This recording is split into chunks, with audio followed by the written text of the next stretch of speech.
প্রথম পারা সূরা বাকারার এক আয়াতে আল্লাহ বলেন, রব্বানা ওয়াবআথ ফীহিম রাসূলাম মিনহুম ইয়াতলু আলাইহিম আয়াতিক।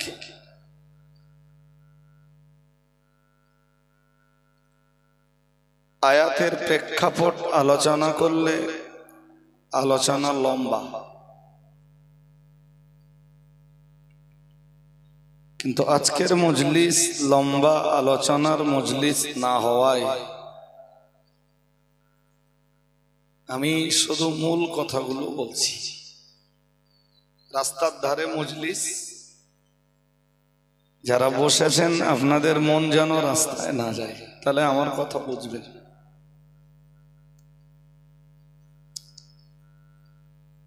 কুরআনুল কারীমের এই আয়াতে শরীফায়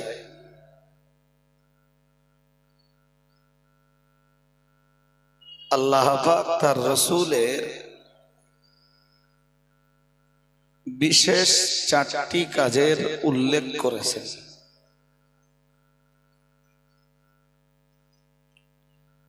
এটাই আমাদের মনে রাখবার বিষয়। যুগে যুগে আল্লাহ নবী রাসূলদেরকে পাঠিয়েছেন পথ হারা বিপদগামী মানুষ দিগের সুপথ দেখানোর জন্য।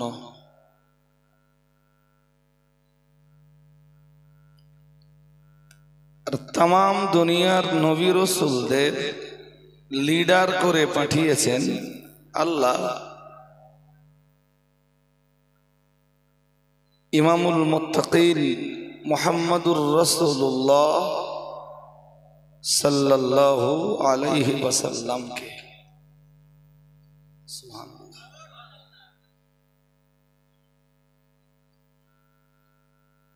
তো যিনি সাজ্জিদুল মুরসালিন ইমামুল মুত্তাকিন, পৃথিবীতে তার বিশেষ কাজ 4টি।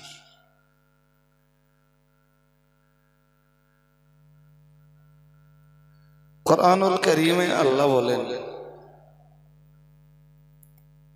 1 ইয়াতলু আলাইহিম আয়াতিক, তিনি মানুষকে আল্লাহ পাকের আয়াতগুলি তেলাওয়াত করে শোনাবেন।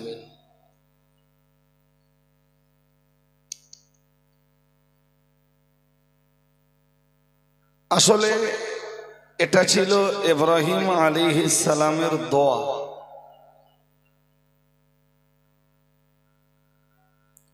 তিনি কাবা শরীফ সংস্কারের পরে আল্লাহকে বলেছিলেন, আল্লাহ এই কাবার ছায়াতলে দাঁড়িয়ে সমগ্র বিশ্ববাসীকে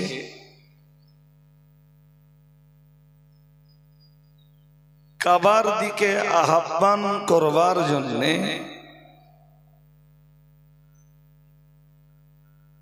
একজন রাসূল আপনি পাঠান।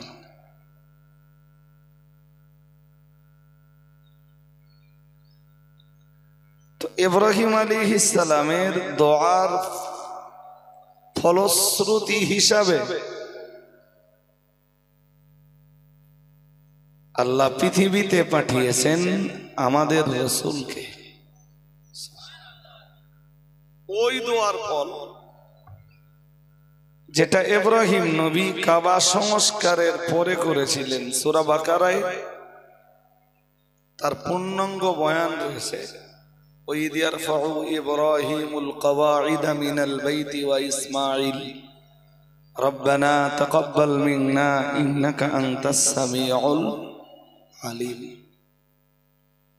رَبَّنَا وَاجْعَلْنَا مُسْلِمَيْنِ لَكَ وَمِنْ ذُرِّيَّتِنَا أُمَّةً مُسْلِمَةً لَكَ ওয়া আরিনা মানাসিকানা ওয়া তুব আলাইনা ইন্নাকা আনতাত তাওয়াবুর রহিম। ঠিক এর পরের দোয়াটা ছিল রব্বানা ওয়াবআথ ফীহিম রাসূলাম মিনহুম ইয়াতলু আলাইহিম আয়াতিক। আর আমাদের নবী পৃথিবীতে এসে বলেছেন আনা দাওয়াতু ইব্রাহিম।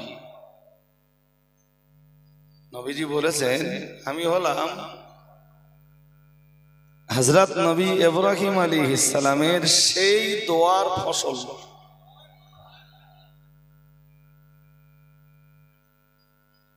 যে কারণে আল্লাহর ঘোষণা অনুযায়ী আমাদের নবীর বিশেষ 4টি কাজ,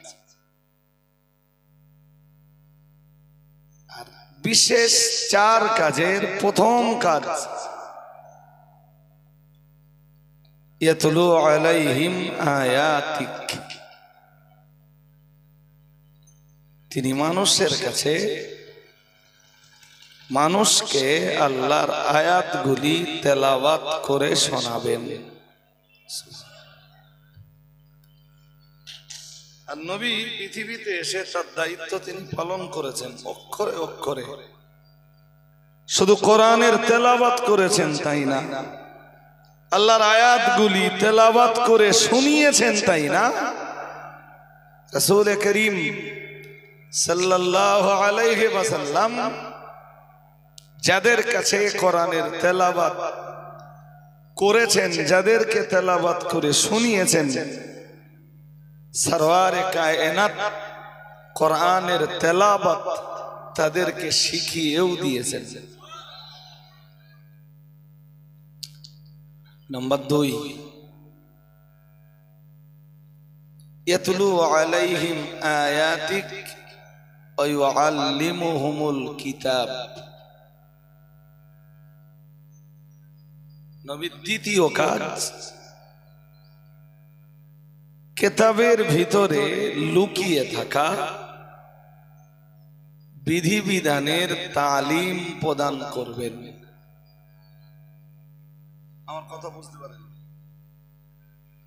ফার্স্ট টাইম মানুষ কোরআনের তেলাওয়াতটা শিখবে, আর শেখানোর দায়িত্ব আল্লাহ রাসূলকে দিচ্ছেন। মানুষ যখন কোরআনুল কারীমের তেলাওয়াত করা শিখে যাবে, এবারে রাসূলের দায়িত্ব 2 নম্বর দায়িত্ব ওয়া ইউআল্লিমুহুমুল কিতাবা। মানুষকে তিনি কিতাবের ভিতরে লুকায়িত বিধিবিধানের তালিম দেবেন।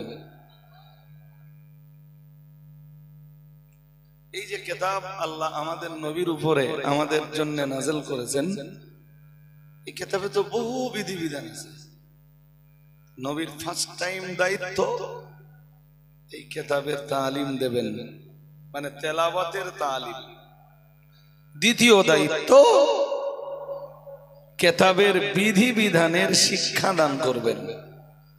এটা হালাল, এটা হারাম, এটা জায়েজ, এটা নাজায়েজ, এটা বৈধ, এটা অবৈধ, এটা রাসূলের দ্বিতীয় কাজ। নবীর 3 নম্বর দায়িত্ব ওয়াল হিকমা।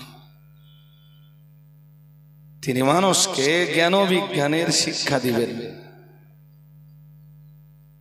কি শিক্ষা? আরবিতে যেটাকে বলে হিকমা।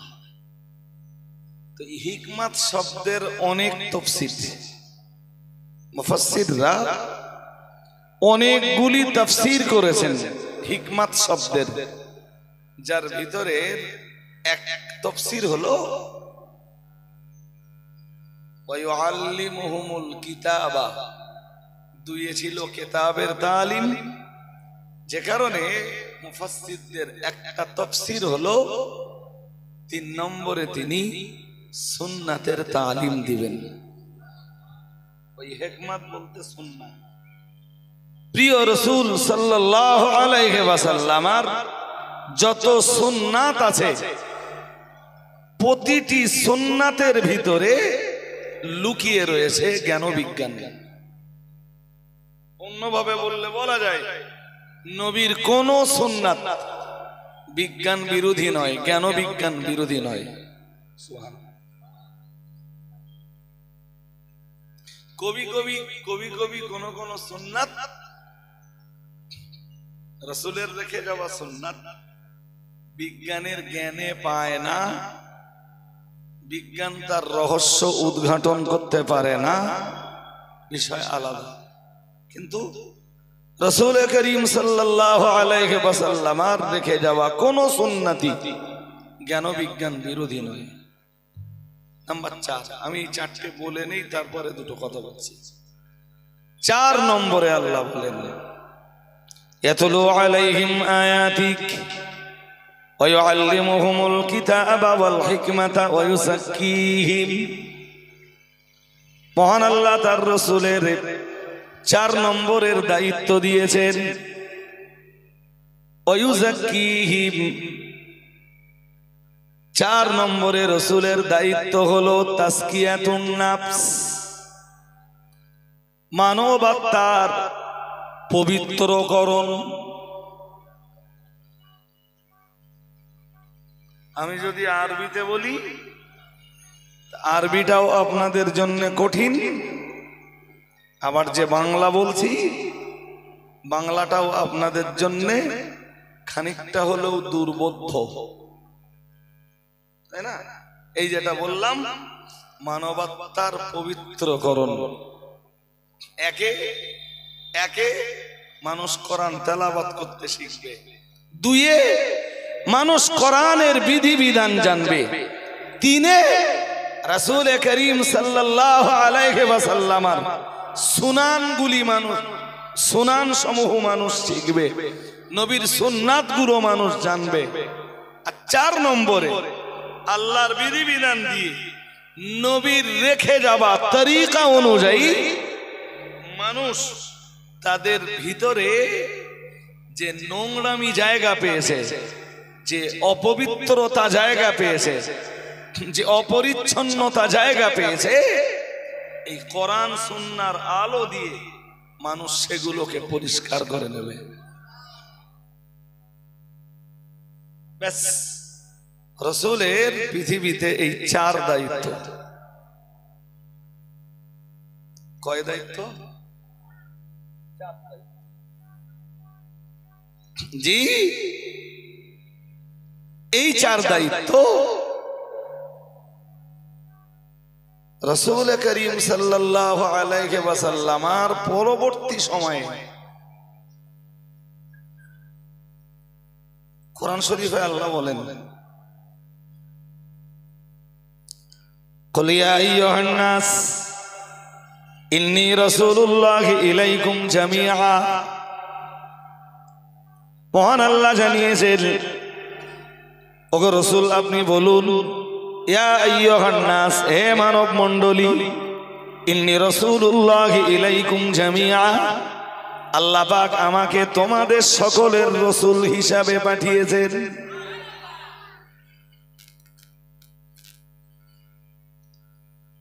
কোরআন শরীফের অন্য আয়াতে এসেছে, মহান আল্লাহ জানিয়েছেন, তাবারাকাল্লাযী নাযালাল ফুরকানা আলা আবদিহি লিয়াকুনা লিল আলামিনা নাযীরা। সূরা ফুরকান, সেখানে আল্লাহ বলেন যে আমি ফুরকান নাযিল করেছি। কি নাযিল করেছেন? একটু জোর করে বলেন। ফুরকান। এখানে আল্লাহ কোরআন বলেন, অথচ যেটাই কোরআন সেটাই ফুরকান, কিন্তু এখানে কোরআনের কথা বলেননি, আল্লাহ বললেন ফুরকান। ফুরকান এমন এক কিতাব যা হক আর বাতিলকে আলাদা করে দেয়। সুবহানাল্লাহ বলেন। ফুরকানের কাজ হলো হক আর বাতিলকে মিশিয়ে দেওয়া, না আলাদা করে দেওয়া। আল্লাহ বললেন আমি যে ফুরকান নাযিল করেছি, নাযালাল ফুরকান আলা আবদিহি, তিনি তার বান্দার উপরে, অর্থাৎ তিনি তার বান্দা হযরত মুহাম্মদ সাল্লাল্লাহু আলাইহি ওয়াসাল্লামের উপরে ফুরকান নাযিল করেছেন। আমরা যেন বললাম আল্লাহ এই ফুরকান আপনি কেন নাযিল করেছেন? আল্লাহ বললেন লিয়াকুনা লিল আলামিনা নাযীরা, ফুরকান আমি এজন্য নাযিল করেছি যাতে তিনি तमाम পৃথিবীবাসীকে ভয় দেখাতে পারেন। আরেকটু মন করে, তাহলে নবীর দায়িত্ব জি কোন এলাকায় সীমাবদ্ধ নয়, কোন রাজ্যে সীমাবদ্ধ নয়, কোন রাষ্ট্রে সীমাবদ্ধ নয়। সরওয়ারে কায়নাত মুহাম্মদুর রাসূলুল্লাহ সাল্লাল্লাহু আলাইহি ওয়াসাল্লামের দায়িত্ব तमाम পৃথিবী জুড়ে। যে কারণেই আল্লাহ ওই শব্দটা ব্যবহার করলেন লিয়াকুনা লিল আলামিনা নাযীরা। আল্লাহ বললেন যাতে তিনি तमाम জগৎবাসীকে ডরাতে পারেন, ভয় দেখাতে পারেন, আল্লাহর ভয়। আরেকটু মন করে বলুন, তাহলে এখান থেকে এটা স্পষ্ট হয় যে রাসূলুল্লাহ শুধু সেই যুগের মানুষদের দায়িত্ব দিয়ে আল্লাহ রাসূলকে পাঠাননি। রাসূলকে আল্লাহ পাঠিয়েছেন কিয়ামত পর্যন্ত পৃথিবীতে যত মানুষ আসবে জি সকলের নবী রাসূল রূপে। কোরআনে তো আল্লাহ বলেই দিয়েছেন সূরা আহজাবের 40 নম্বর আয়াতে, খাতামান নাবিয়্যিন ওয়া কানা আল্লাহু বিকুল্লি শাইইন আলিমা। মহান আল্লাহ জানিয়েছেন মাকানা মুহাম্মাদুন আবা আহাদিম মির রিজালিকুম ওয়ালাকির রাসূলুল্লাহ ওয়া খাতামান নাবিয়্যিন। মহান আল্লাহ আমাদের নবীকে খাতামুন নাবিয়্যিন করে পাঠিয়েছেন।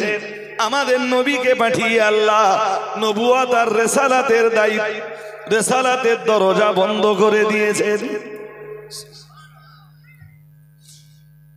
তাহলে যার দ্বারাতে আল্লাহ নবুয়ত আর রিসালাতের দরজা বন্ধ করে দিলেন, তিনি মাত্র 63 বছর দুনিয়াতে থাকলেন, 23 বছর কালেমার প্রচার করলেন।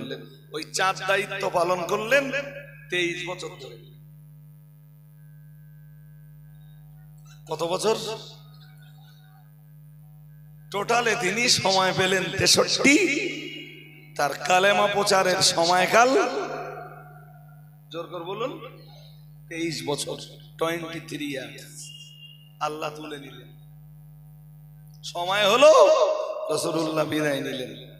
তাহলে কিয়ামত পর্যন্ত নবী তো আর আসবে না। নবী নিজে বলেছেন কানান নাবিয়্যু ইউবাসু ইলা কওমিহি খাসসাতান ওয়া বুইস্তু ইলা আন-নাসি আম্মা ও কামা ক্বালা আলাইহিস সালাম। প্রিয় নবী আমার জানিয়েছেন আল্লাহ পাক আমার আগে যত নবী রাসূলকে পাঠিয়েছেন প্রত্যেক নবী আর প্রত্যেক রাসূলকে সীমাবদ্ধ এরিয়ার নবী রাসূল করে পাঠিয়েছেন। কাউকে একটা গ্রামের, কাউকে একটা পাড়ার, কাউকে একটা অঞ্চলের, কাউকে একটা রাজ্যের, কাউকে একটা রাষ্ট্রের নবী করে পাঠিয়েছেন। কিন্তু আমি মুহাম্মদুর রাসূলুল্লাহ সাল্লাল্লাহু আলাইহি ওয়াসাল্লাম আমি কোন রাষ্ট্রের নবী নই, রাজ্যের নবী নই, সীমাবদ্ধ কোন এরিয়ার নবী নই। আল্লাহ পাক আমাকে तमाम পৃথিবীবাসীর নবী রাসূল করে পাঠিয়েছেন। 23 বছর তার এই দায়িত্ব পালন করার পরে এ দায়িত্ব পালন করবে কারা? রাসূল সাহাবায়ে কেরামদের কাছে তার জবাব দিতে যেয়ে বললেন, খুব ছোট্ট কথায় বলে দিলেন, বললেন আল উলামাউ ওয়ারাসাতুল আম্বিয়া। আরেকটু মন খুলে এটা শুনে শুনে শুনে শুনে এই হাদিস আপনাদেরও মুখস্থ হয়ে গেছে। আল উলামাউ, সবাই একটু বলেন, একটু মুখস্থ হয়ে যায়। আল উলামাউ ওয়ারাসাতুল আম্বিয়া। কিন্তু এই হাদিস যেন তথাকথিত কিছু হুজুরদের কাছে টাকা কামাই করার এক অস্ত্রে পরিণত হয়েছে। যারাই পৃথিবীতে ওয়ারাসাতুল আম্বিয়া হওয়ার দাবি জানাবে, যারাই পৃথিবীতে আলেম নামের দাবি জানাবে, রাসূল বিশ্বের দরবারে দাঁড়িয়ে যে 4টি মহান দায়িত্ব পালন করেছেন ওয়ারাসাতুল আম্বিয়া তথা আলেমদের উপরে অটোমেটিক্যালি ওই 4 দায়িত্ব বর্তাবে। 23 বছর ধরে তিনি ওই দায়িত্ব পালন করেছেন। আর 23 থেকে নিয়ে কিয়ামত পর্যন্ত ওই দায়িত্ব পতিত হবে উম্মতে মুহাম্মাদির হাক্কানি রব্বানি আলেমদের উপর। আলেমরা এই দায়িত্ব পালন করে, যারা রাসূলের রেখে যাওয়া এই দায়িত্বগুলো পালন করতে পারবে তারাই ওয়ারাসাতুল আম্বিয়া নামের যোগ্য। এবার বলুন প্রথম দায়িত্ব কি?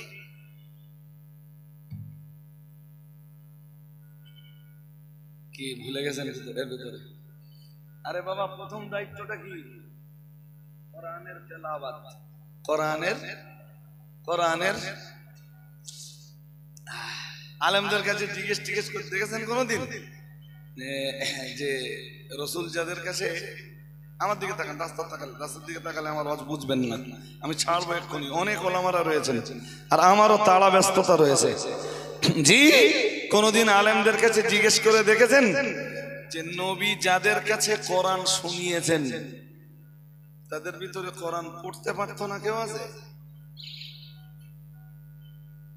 তার মানে সাহাবীরা রাসূলের কাছে সরাসরি কোরআন শুনেছেন, আর কোরআন শুনেছেন না রাসূল তাদের প্রতি জি এতটা দায়িত্ব নিয়েছেন, তাদের এতটা দায়িত্ব গ্রহণ করেছেন, তাদের প্রতি এতটা যত্নশীল ছিলেন যে যারাই রাসূলের কাছে কোরআন শুনেছেন রাসূল তাদেরকে কোরআন শিখিয়েও দিয়েছেন। তো 23 বছর ধরে তিনি তার দায়িত্ব পালন করে গেছেন। 23-এর পরে সে দায়িত্ব পড়েছে উম্মতে মুহাম্মাদির হাক্কানি আলেমদের উপর। তার মানে এটাই দাঁড়ালো যে হাক্কানি আলেমদের প্রথম দায়িত্ব, তোমরা পৃথিবীতে কোরআনের তেলাওয়াত প্রতিষ্ঠা করো। যাদের কাছে নজরানা নেবে, যাদের দাওয়াতি যাবে, যারা ভালো খাওয়াবে, যারা ভালো নাস্তা দেবে, যারা ভালো টিফিন করাবে, ওদের ব্যাপারে দায়িত্বটাও পালন করো। কোরআন শিক্ষা দেওয়ার দায়িত্বটাও তোমার।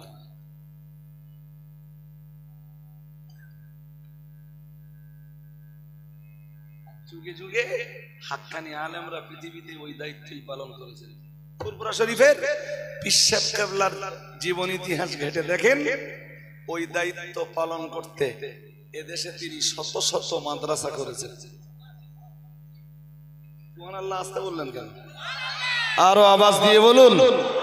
এই একই দায়িত্ব পালন করতে যে আল্লামা হিন্দ রুহুল আমিন রাহমাতুল্লাহ আলাইহি এপার ওপার বাংলাতে তিনি বহু বহু মাদ্রাসা কায়েম করেছেন, প্রতিষ্ঠা করেছেন।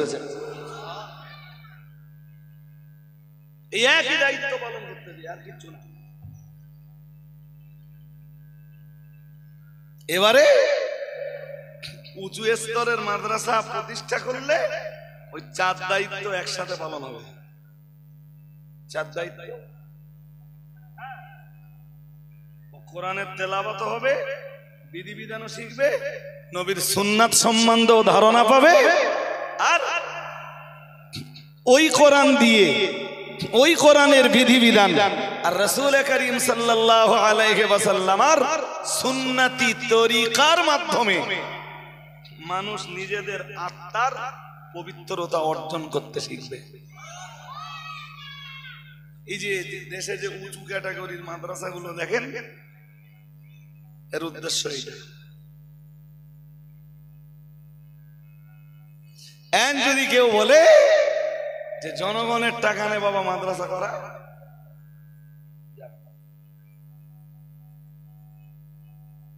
তাহলে বুঝতে হবে তার কপালে একটু অর্ধেক পুড়েনি।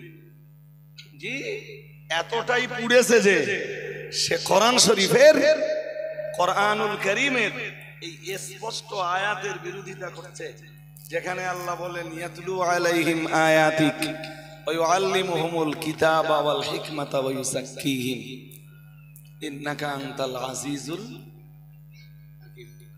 এটাও হতে পারে মেবি যে হয়তো সে আয়াত বুঝিনি। সারা জীবন যদি কেউ গজল বলে বলে কাটায়, তা সে কোরআন শরীফের আয়াত বুঝতে পারে?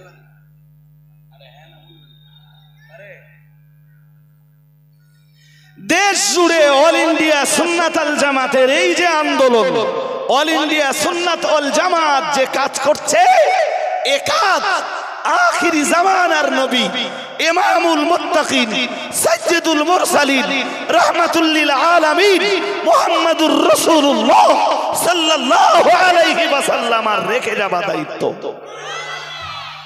কোথাও ছেলেদের মাদ্রাসা তো কোথাও মেয়েদের মাদ্রাসা। ছেলেদের মাদ্রাসা যদি মাওলানা ক্যাটাগরির হয়, জি, সারা বাংলা জুড়ে সিলসিলায় ফুরফুরা শরীফের মতাদর্শে মেয়েদের মৌলানা বিভাগীয় কোন মাদ্রাসাই যখন ছিল না, অল ইন্ডিয়া সুন্নাত আল জামাতের আলেমরা দায়িত্ব নিয়ে মেয়েদের জন্য দাওরায়ে হাদিস পর্যন্ত উন্নীত মাদ্রাসা ওপেন করে মেয়েদেরও মৌলানা হবার দরজা ওপেন করে দিয়েছে। রাসূল করিম সাল্লাল্লাহু আলাইহি ওয়াসাল্লাম রেখে যাওয়া সেই দায়িত্বটা অল ইন্ডিয়া সুন্নাত আল জামাতের আলেমরা পালন করতে পারে। এমনি আমাদের দেশে প্রচুর মক্তব আছে, মক্তব আমাদের দেশে কম নেই, এমনি চলে। ওই 10 জন 15 জন 20 জন করে বাচ্চা আসে সকালবেলা, হুজুররা একটু পড়িয়ে চলে যায়, সেখানে শুধু কোরআন শরীফের তালিমটা। ঠিক বলছি আমি? দেখি, হ্যাঁ, ওরকম মক্তব গ্রামে গ্রামে খুব চলে, পাড়ায় পাড়ায় খুব চলে। 10টা 12টা 15টা 20টা বাচ্চা এলো, হুজুর একটু সময় দিলেন, পড়িয়ে চলে গেল।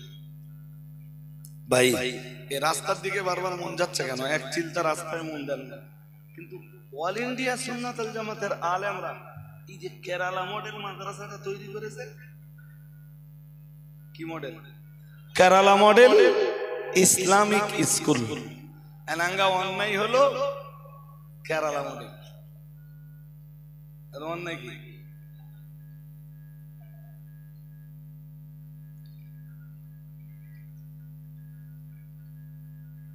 মাযহাব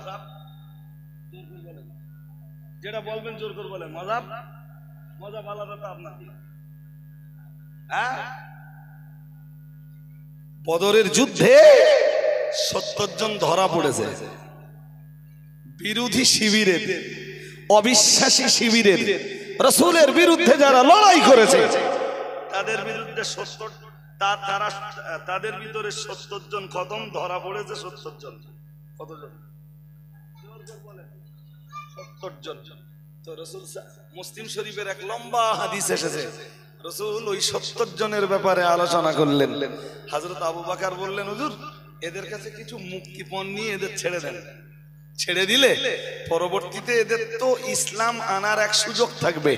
দুই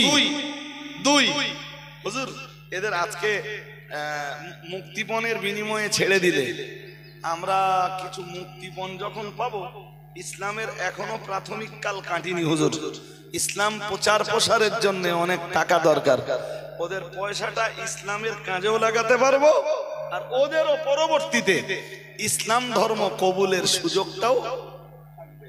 পরামর্শটা ভালো না খারাপ? হযরত ওমরকে রাসূল বললেন, আলা তারা ইয়া ওমর। মুসলিম শরীফের বর্ণনায় এসেছে, নবীজি ফের জিজ্ঞেস করলেন, ওমর তোমার মতামত কি? হযরত ওমর বললেন, হুজুর আমার মতামত, যে কটা ধরা পড়েছে সব কটার মাথা কেটে দেন। সব কটার?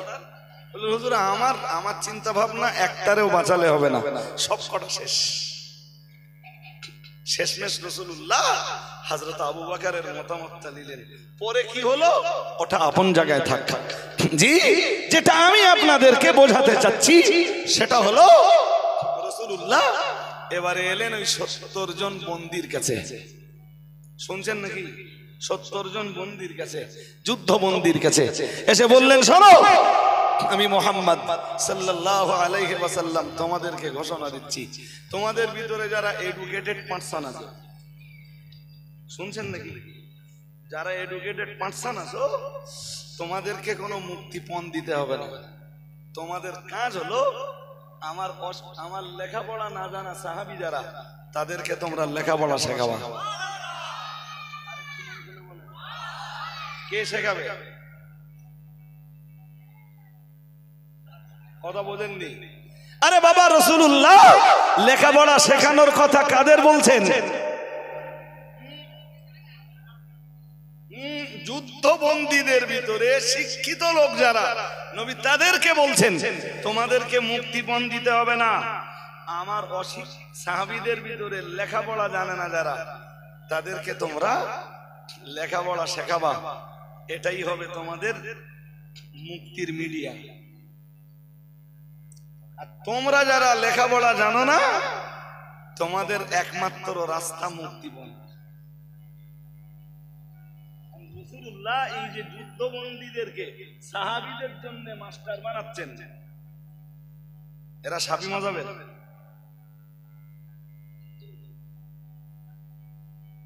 জানো না মানে ধরা পড়েছে তারা বদরের যুদ্ধে।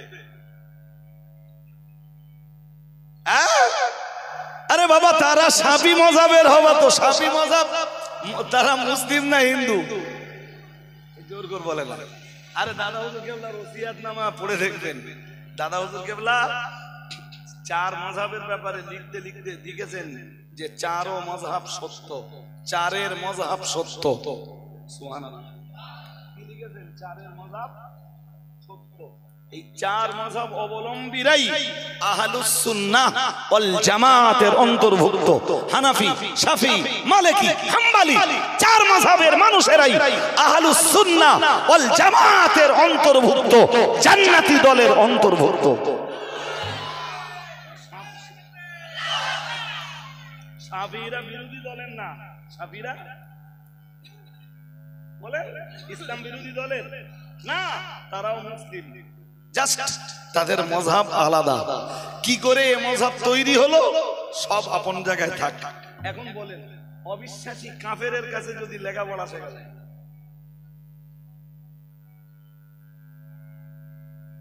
হিসাব কি বলে, হিসাব কি বলে, শাফি মাযহাবের লোকের কাছে শেখা যাবে না? আর আমাদের কেরালা মডেল স্কুলগুলোতে যারা লেখাপড়া শেখাচ্ছে, ওরা কি শাফি মাযহাবের? জোর করে বলেন। যে বইগুলো পড়ানো হচ্ছে কেরালা মডেল ইসলামিক স্কুলগুলোতে, একটা বইতে কোনো একটা জায়গাতেও শাফি মাযহাবের কোনো মাসলাক আছে? অথচ দেশ জুড়ে প্রচার করা হচ্ছে যে হানাফি মাযহাবকে শেষ করে শাফি মাযহাব, মানুষকে শাফি মাযহাবের দিকে নিয়ে চলে যাবার এক চক্রান্ত চালাচ্ছে তথাকথিত এক শ্রেণীর আলেমেরা। আর এক শ্রেণীর আলেমেরা বলতে টার্গেট আমাদের উপর। এই 1 থেকে নিয়ে আর একদম যদি 12 বলি, আচ্ছা 12 পর্যন্ত থাক, বেশি দূর যেতে হবে না। আচ্ছা 1 থেকে নিয়ে 12 পর্যন্ত যা বাংলা বই আছে, এই বাংলা বুদ্ধ যা আছে, এসব মুসলমানদের লেখা। বলেন, রবীন্দ্রনাথ পাকা মুসলমান ছিল, তো রবীন্দ্রনাথের কবিতা পড়ে মানুষ জ্ঞান অর্জন করে কেন? জবাব দেন। রবীন্দ্রনাথের কবিতা পড়লে যদি জাত না যায়, বেধর্মীদের লেখা কাব্য পড়লে যদি জাত না যায়, জি বেধর্মীদের লেখা রচনা সম্ভার পড়লে যদি জাত না যায়, তো শাফি মাযহাব অবলম্বী মানুষদের কাছে মডেল ধার করলে জাত যাবে? আচ্ছা জাত যায় গেল। একটা শেষ কথা বলি, অনেক হুজুররা রয়েছে, অত বলতে দিতে হবে একটু। জি একটা কথা বলবেন। প্রথম আপনারা ক্যাম্প করেন তো? হ্যাঁ না, ক্যাম্প করেন? জোর করে বলেন, করেন? করেন। ক্যাম্প প্রথম কে করেছিলেন?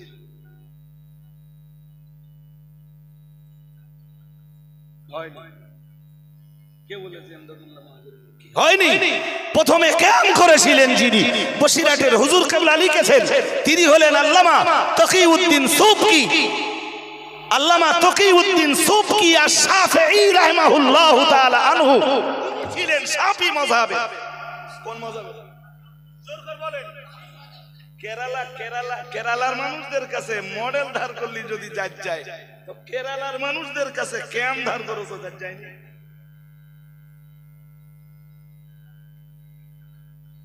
কথা বোঝেনি বোধহয়, কি বুঝতেছেন নাকি? প্রথম যিনি ক্যাম্প করেছিলেন বসিরহাট হুজুরের কিশোরগঞ্জের ক্যাম্পের বাহাস করে দেখবেন, যখন কিশোরগঞ্জে বাহাস হচ্ছে বসিরহাট হুজুরের সঙ্গে, বিরোধীরা বসিরহাট হুজুরকে ওই প্রশ্নটাই করেছিল শেষ বেলায়, যখন ওরা হেরে যাবার উপক্রম করলো, যখন দেখলো আর কোনো রাস্তা নেই, হেরে আমরা যাবই, হার আমাদের নিশ্চিত, পরাজয় আমাদের নিশ্চিত, তখন বসিরহাট হুজুরকে বিরোধীরা প্রশ্ন করেছিল, আপনারা হানাফি, সর্বপ্রথম যিনি কিয়াম করেছিলেন তিনি শাফি, তো আপনারা হানাফি মাযহাবের হয়েও শাফি মাযহাবের কিয়াম আপনারা নিলেন কেন? বসিরহাট হুজুর তার জবাব দিয়েছিলেন, কি জবাব দিয়েছিলেন সেটাও কিশোরগঞ্জের কিয়ামের বাহাসে লেখা আছে। তা আমরা কেরালা মডেলের, ওরা শাফি মাযহাবের বলে কেরালা মডেল ধার করেছি, এতে যদি জাজ যায় তো প্রথম যিনি কিয়াম করেছিলেন তিনি শাফি মাযহাবের, কিয়াম করবা কিনা একটা প্রশ্ন চিহ্ন আমাদের কাছে থাকবে না, তোমাদের কাছে অন্তত থেকে যাক। ত্রুটি বিচ্যুতি বেয়াদবি ক্ষমা করুন, আল্লাহ আজকের এই মজলিসকে কবুল করুন। মরহুম মগফুর আলহাজ এলেম বক্স সাহেব হুজুর খুব ভালোবাসতেন আমার, আল্লাহ তার রুহানি নেক দোয়া আমাদের সকলের নসিবে জারি করে দেন, বলুন আমিন। ওয়া আখিরু দাওয়ানা আনিল হামদুলিল্লাহি রাব্বিল আলামিন। ভাই এক গুচ্ছ আলেমরা রয়েছেন, পরপর সবাই আপনাদের মাঝে অল্প অল্প করে কিছু কথা উপস্থাপন করবেন। দুরূদ শরীফ পড়ুন। আল্লাহুম্মা